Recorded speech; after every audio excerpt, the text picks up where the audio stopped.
हाथों में झोला लिए डीएम पूजा सिंह भेष बदलकर बिना किसी सिक्योरिटी गार्ड और बिना किसी तामझाम के बाजार जा रही थी।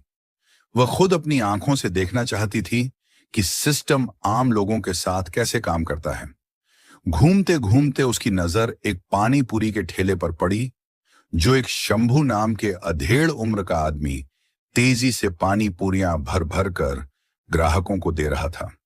उसके चेहरे पर पसीना था, लेकिन आंखों में एक अजीब सी संतुष्टि थी। पूजा ठेले के पास जाकर खड़ी हो गई और बोली, भैया एक प्लेट पानी पूरी लगाना। शंभू ने मुस्कुराकर उसकी तरफ देखा और बोला, हाँ मैडम, बताइए तीखा या मीठा खाएंगी। पूजा की आंखों में शरारत चमकी। बोली, एकदम तीखा बनाना, ऐसा कि मजा आ जाए। शंभू ने कहा, बस मैडम, अभी देखिए। और फिर अपनी कला का प्रदर्शन शुरू कर दिया। उसने एक पानी पूरी उठाई, उसमें सफेद मटर और आलू का मसाला भरा और फिर उसे पुदीने और इमली वाले मसालेदार पानी के जग में डुबोकर पूजा की ओर बढ़ा दिया। पूजा ने पानी पूरी को मुंह में जैसे ही डाला, तभी लोगों की हंसी ठिठोली की आवाजें दब गईं। पूजा ने मुड़कर देखा तो 2 बुलेट मोटर बाइक पर 3 पुलिस वाले और एक रौबदार इंस्पेक्टर विक्रम राणे सवार थे।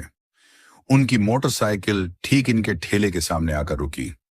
विक्रम राणा अपनी मूंछों पर ताव देते हुए बाइक से अपने सिपाहियों के साथ उतरा और शंभू को घूरते हुए अपनी कड़क आवाज में कहा, अबे शंभू, तेरा ठेला आज फिर यहां लग गया।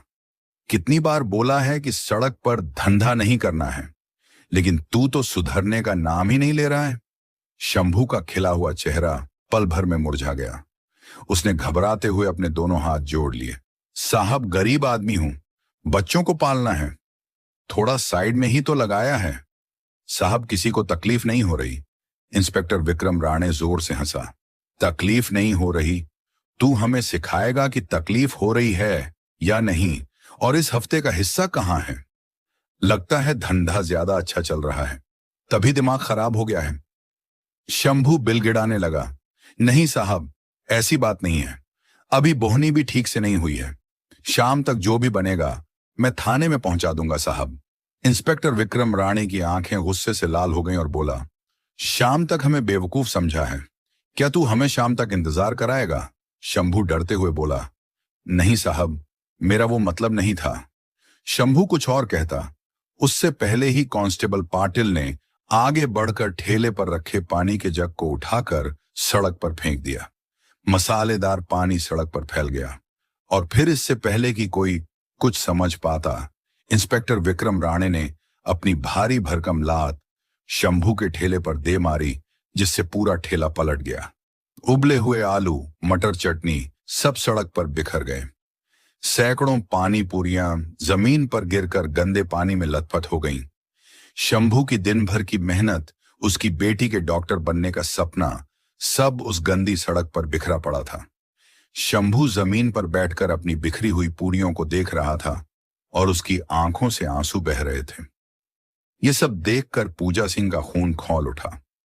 एक डीएम के तौर पर नहीं, बल्कि एक इंसान के तौर पर वह एक कदम आगे बढ़ी और अपनी आवाज को जितना हो सके सख्त बनाते हुए बोली, ये क्या तरीका है? किसी गरीब की रोजी रोटी को इस तरह लात मारते हुए आपको शर्म नहीं आती? पूजा की आवाज सुनते ही इंस्पेक्टर विक्रम राणे और उसके साथी चौंक कर उसकी तरफ मुड़े। विक्रम राणे ने पूजा को ऊपर से नीचे तक घूरकर सोचने लगा कि एक मामूली सी सूट पहनी औरत मुझे कानून सिखाने की हिम्मत कर रही है।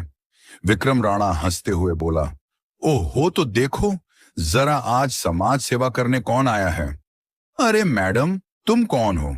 इसकी रिश्तेदार हो जाओ, अपना काम करो, ज्यादा नेतागिरी मत, यहां झाड़ो। कांस्टेबल पाटिल ने भी मजाक उड़ाते हुए कहा, लगता है मैडम नई नई इस शहर में आई हैं, इन्हें पता नहीं इंस्पेक्टर विक्रम राणे साहब कौन हैं। पूजा ने गहरी सांस ली और बोली, मैं कोई भी हूं, लेकिन मैं इस देश की नागरिक हूं और मैं पूछ रही हूं कि किस कानून में आपको यह हक दिया कि आप किसी की मेहनत को ऐसे बर्बाद कर दें। ये गरीबों पर जुल्म नहीं तो और क्या है। जुल्म और कानून जैसे शब्द सुनकर विक्रम राणे का पारा चढ़ गया और सोचने लगा कि एक मामूली सी औरत उसके मुंह लग रही थी। वह भी पूरी भीड़ के सामने उसकी ईगो को ठेस पहुंच गया।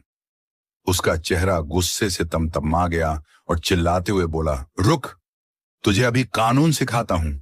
और अगले ही पल बिना किसी चेतावनी के उसने गुस्से में आकर अपना हाथ उठाया और पूजा सिंह के गाल पर एक जोरदार थप्पड़ जड़ दिया। आवाज इतनी तेज थी कि एक पल के लिए जैसे वक्त ही रुक गया हो। उसके गाल पर पांचों उंगलियों के लाल निशान उभर आए।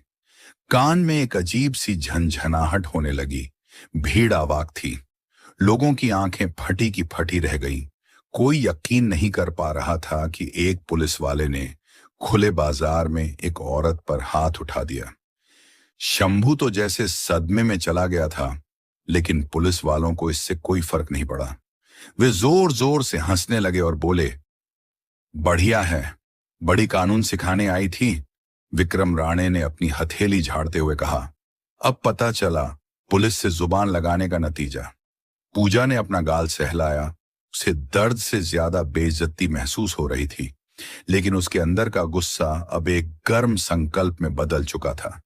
तभी एक सिपाही ने आगे बढ़कर पूजा की कलाई सख्ती से पकड़ ली और बोला, साहब बोलिए, अभी से थाने घसीटते हुए ले चलते हैं। इंस्पेक्टर विक्रम राणे चिल्लाते हुए बोला, हाँ ले चलो, इस लड़की को थाने, वहीं इसकी सारी अकड़ को निकालेंगे। फिर पूजा को दो पुलिस कांस्टेबल धकेलते हुए गाड़ी की तरफ ले जाने लगा। भीड़ अभी मूक दर्शक बनी खड़ी थी। किसी की हिम्मत नहीं थी। इंस्पेक्टर के खिलाफ आवाज उठाने की सबकी आंखों में पुलिस का खौफ साफ दिख रहा था। पूजा को अब एहसास हुआ कि स्थिति कितनी गंभीर है। उसे लगा कि अब उसे अपनी असली पहचान बता देनी चाहिए। बस एक फोन करना है और यह चारों उसके कदमों में होंगे। लेकिन जैसे ही उसने यह सोचा, उसके दिमाग में एक और ख्याल आया। अगर मैंने अभी बता दिया कि मैं डीएम हूं, तो ये सब डर के मारे मेरे आगे पीछे घूमने लगेंगे, मुझे सलाम करेंगे, माफी मांगेंगे। लेकिन उस सच्चाई का क्या होगा जो मैं देखने निकली थी? उस आम आदमी का क्या होगा जिसके पास डीएम का टैग नहीं है? उन हजारों लोगों का क्या होगा जो रोज इसी तरह जलील होते हैं और कोई उनकी नहीं सुनता? उसने मन ही मन फैसला किया, मैं अभी अपनी पहचान नहीं बताऊंगी। मुझे इस सिस्टम की गंदगी को आखिर तक देखना है। मुझे जानना है कि ये लोग एक आम बेसहारा औरत के साथ किस हद तक गिर सकते हैं। ये नाटक अभी और चलेगा। उसने कोई विरोध नहीं किया। पुलिस वालों ने उसे जबरदस्ती घसीटते हुए गाड़ी पर बिठाया और गाड़ी स्टार्ट हुई, पुलिस स्टेशन की तरफ बढ़ गई। पूजा खामोशी से बैठी रही। उसका चेहरा शांत था, लेकिन उसकी आंखों में एक तूफान पल रहा था। रास्ते भर पुलिस वाले बेहुदा मजाक करते रहे और वे बोल रहे थे, अबे यह औरत तो बहुत तेज निकली, लगता है किसी बड़े घर की है। तो किसी ने कहा, अरे नहीं रे, बड़े घर की होती तो भिखारियों की तरह खड़ी होकर पानी पूरी खाती, जरूर किसी के साथ भागकर आई होगी और अब हमें कानून सिखा रही थी। हाँ हाँ हाँ, थाने चलने दे, सारी हेकड़ी निकाल देंगे। विक्रम राणे साहब का हाथ खाकर कोई सीधा खड़ा नहीं रह पाता। पूजा ने उनकी हर बात सुनी, लेकिन एक लफ्ज सा नहीं बोली। वह हर चेहरे को, हर नाम को अपने जहन में कैद कर रही थी। थाना पहुंचते ही उसे गाड़ी से लगभग घसीट कर उतारा गया। विक्रम राणे ने चिल्लाते हुए आदेश दिया, डालो इसे लॉकअप में।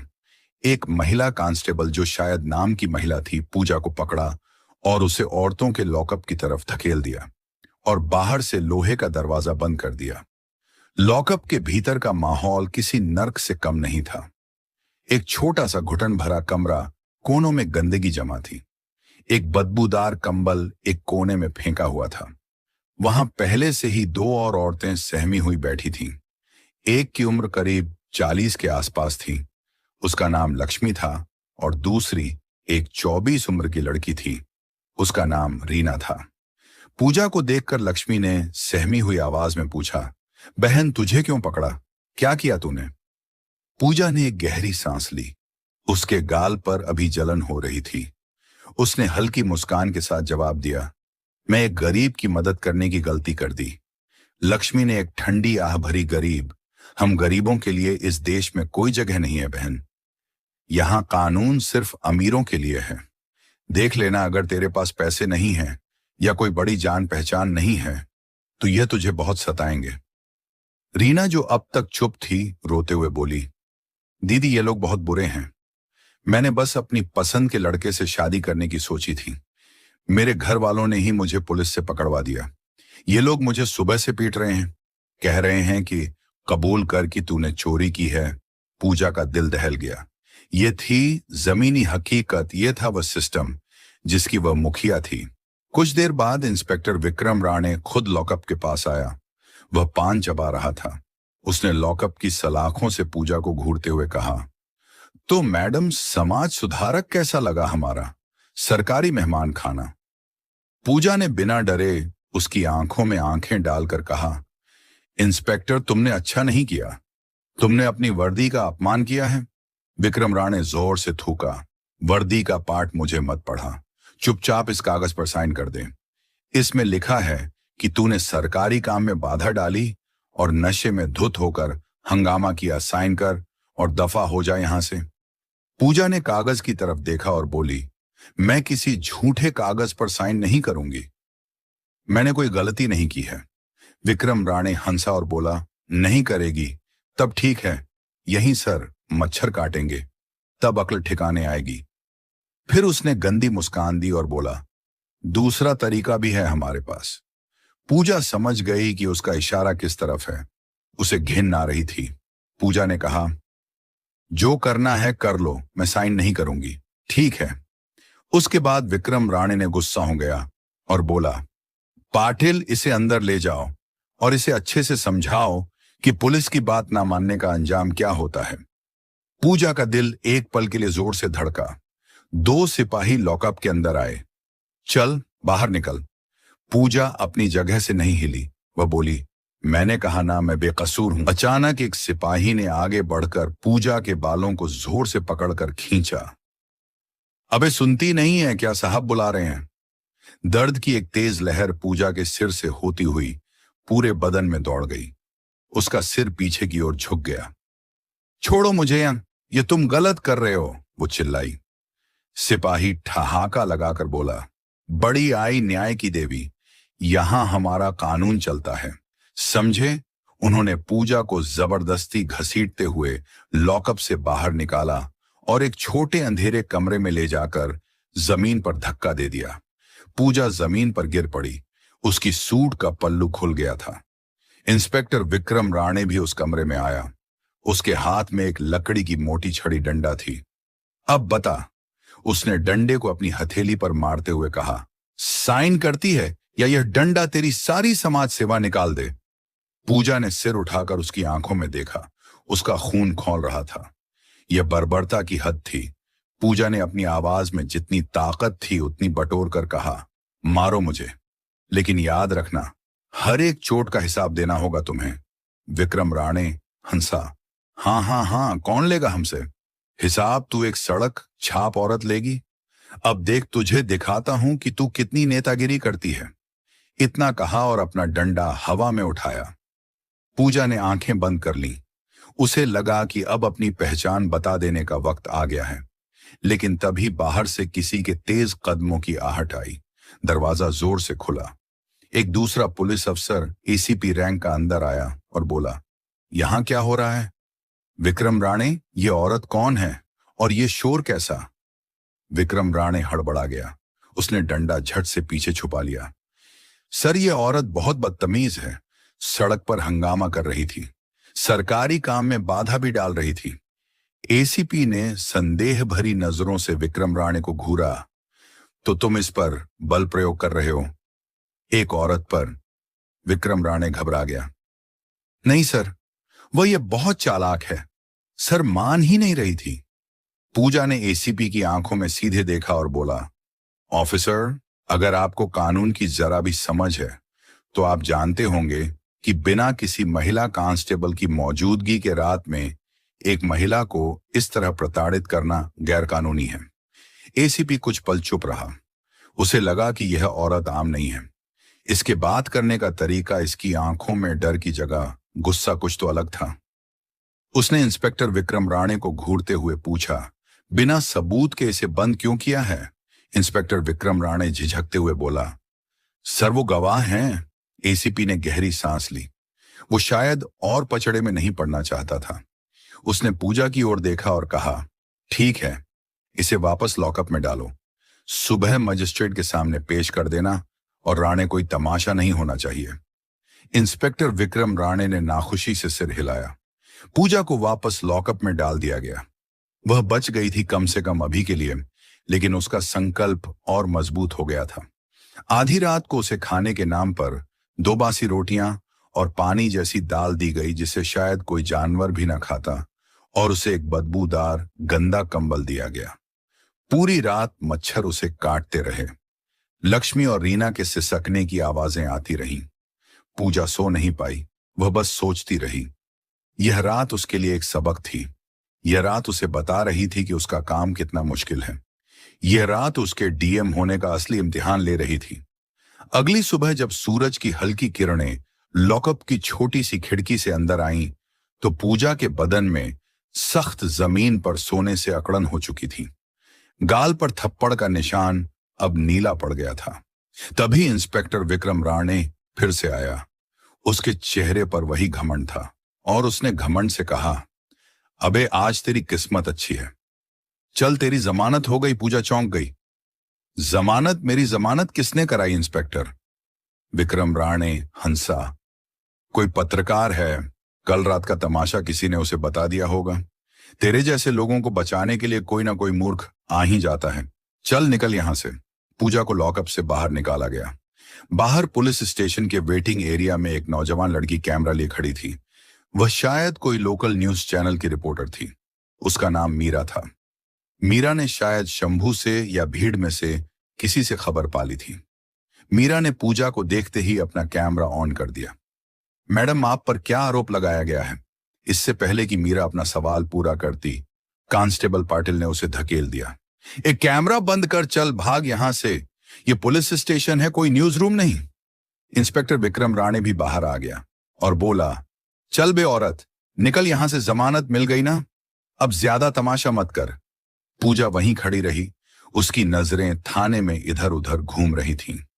थोड़ी दूर पर वही बूढ़ी महिला रोती हुई गिड़गिड़ा रही थी, साहब मेरे बेटे को छोड़ दो, वह बेकसूर है।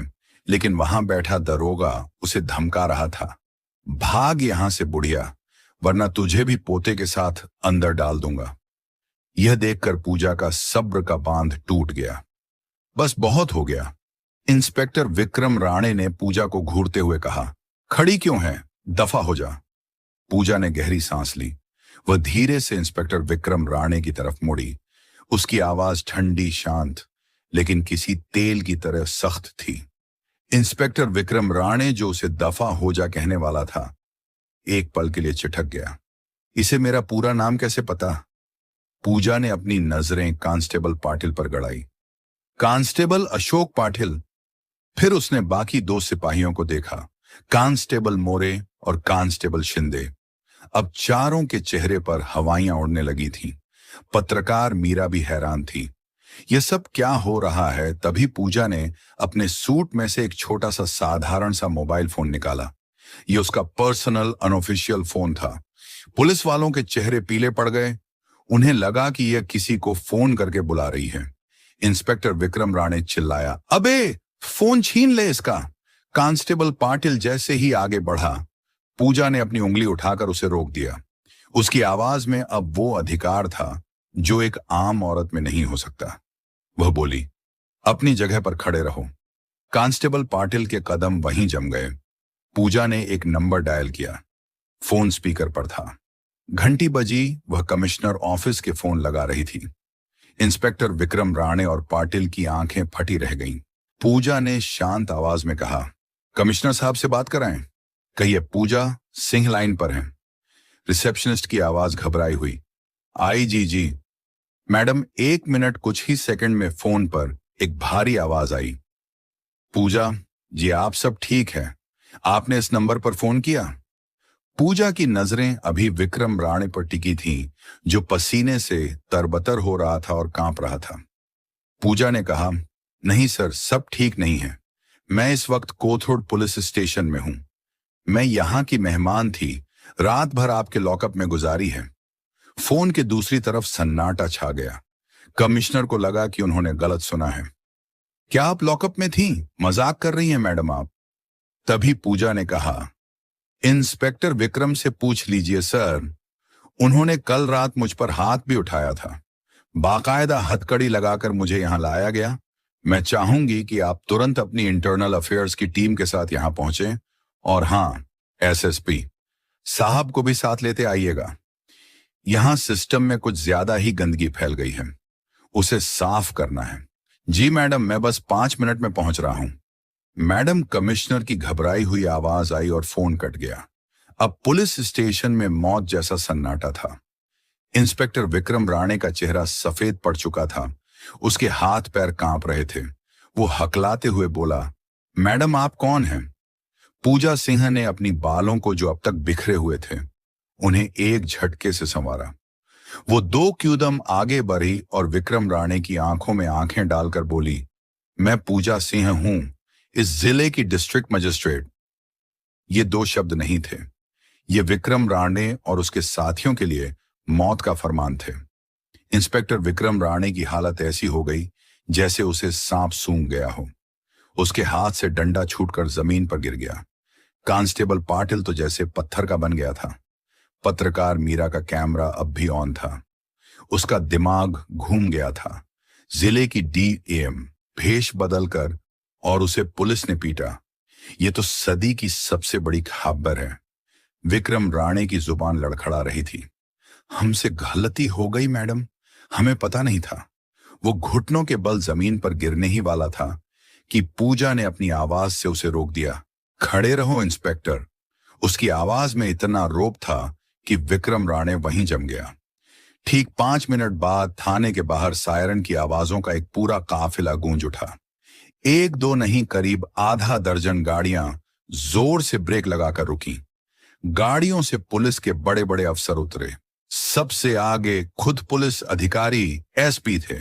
उनके पीछे एसएसपी और कई दूसरे सीनियर अधिकारी। वे सब लगभग दौड़ते हुए थाने के अंदर आए। अंदर का नजारा देखकर वे सन्न रह गए। जिले की डीएम पूजा सिंह एक मामूली सी कपड़े पहनी खड़ी थी। उनके गाल पर थप्पड़ का नीला निशान साफ दिख रहा था। साड़ी पर धूल लगी थी, बाल बिखरे हुए थे। एसपी साहब ने पूजा सिंह को देखते ही जोर से सैल्यूट ठोका। मैडम, ये क्या हो गया? उनके पीछे खड़े एसएसपी और बाकी अफसरों ने भी फौरन सैल्यूट किया। थाने का जो भी स्टाफ अब तक तमाशा देख रहा था, वे सब डर के मारे कांपते हुए अटेंशन की मुद्रा में खड़े हो गए। जिस इंस्पेक्टर विक्रम राणे ने कल रात डीएम को थप्पड़ मारा था, वह अब थर थर कांप रहा था। पूजा ने एसपी की तरफ देखा। कमिश्नर साहब, कल रात मैंने अपनी आंखों से देखा कि आपकी पुलिस आम जनता के साथ कैसा सुलूक करती है।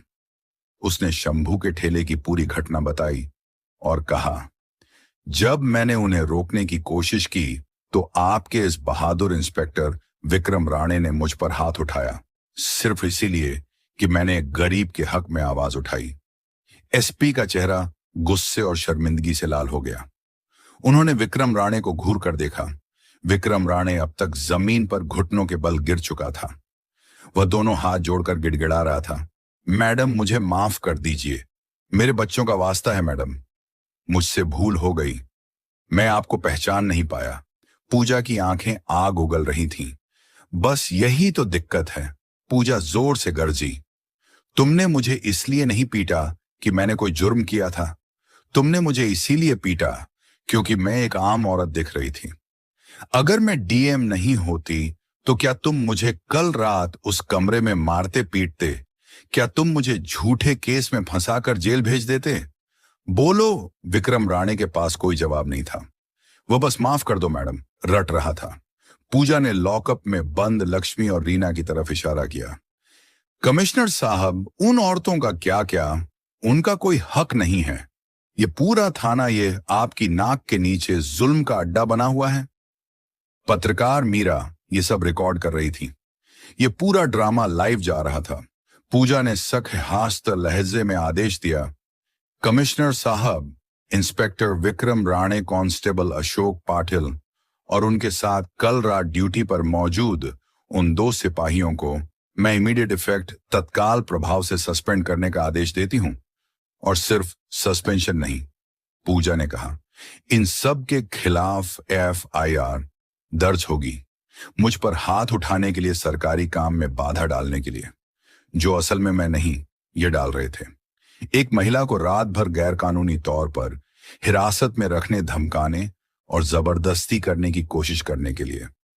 और हां, शंभू चाट वाले को जो नुकसान हुआ है उसकी भरपाई भी इन्हीं की तनख्वाह से की जाएगी। विक्रम राणे अब जमीन पर लौटकर रोने लगा था। मैडम, मैं बर्बाद हो जाऊंगा, मेरी मां बीमार है। मेरी बीवी का क्या होगा? पूजा ने ठंडे स्वर में कहा। जब तुमने उस गरीब शंभू के ठेले को लात मारी थी, तब क्या तुम्हें उसकी बीमार मां या उसके भूखे बच्चों का ख्याल आया था?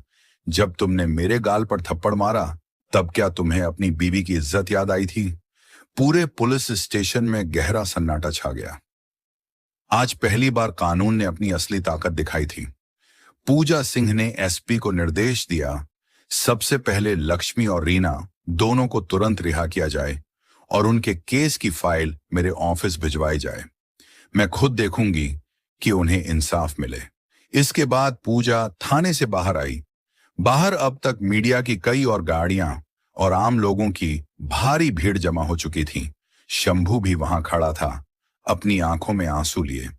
पूजा सीधा शंभू के पास गई। शंभू उसे देखते ही हाथ जोड़ने लगा। पूजा ने उसके हाथ पकड़ लिए। शंभू भैया, माफी तो मुझे मांगनी चाहिए। मेरे ही सिस्टम के लोगों ने आपकी रोजी रोटी छीनी। मैं वादा करती हूं आपका ठेला आपको वापस मिलेगा और पूरे सम्मान के साथ। आपको म्यूनिसिपल कॉरपोरेशन से ऑफिशियल लाइसेंस भी दिलवाया जाएगा। आज से आपसे कोई हफ्ता नहीं मांगेगा। शंभू रो पड़ा। मैडम, आप तो देवी हैं, आपने हमें बचा लिया। मैं देवी नहीं, बस अपना फर्ज निभा रही हूं, पूजा ने कहा। फिर वह मीडिया की तरफ मुड़ी। मीरा ने माइक आगे किया। पूजा ने कहा, आज जो हुआ वह शर्मनाक है, लेकिन यह एक शुरुआत भी है। मैं इस शहर के हर नागरिक को यह भरोसा दिलाना चाहती हूं कि कानून से ऊपर कोई नहीं है, ना कोई नेता, ना कोई अफसर और ना ही कानून के रखवाले। अगर पुलिस जनता की रक्षक बनेगी तो हम उसे सलाम करेंगे, लेकिन अगर वह भक्षक बनेगी तो उसे बख्शा नहीं जाएगा। उसने कमिश्नर की तरफ देखकर कहा, मैं चाहती हूं कि इस थाने के हर कोने में CCTV कैमरे लगाए जाए और हर हफ्ते उनकी फुटेज की जांच हो। कमिश्नर ने सिर झुकाकर कहा, जी मैडम। इंस्पेक्टर विक्रम राणे और उसके साथियों को हथकड़ी लगाकर पुलिस की जीप में बिठाया जा रहा था। कल तक जो वर्दी उनका घमंड थी, आज वही वर्दी उनकी बेइज्जती का सबक बन गई थी।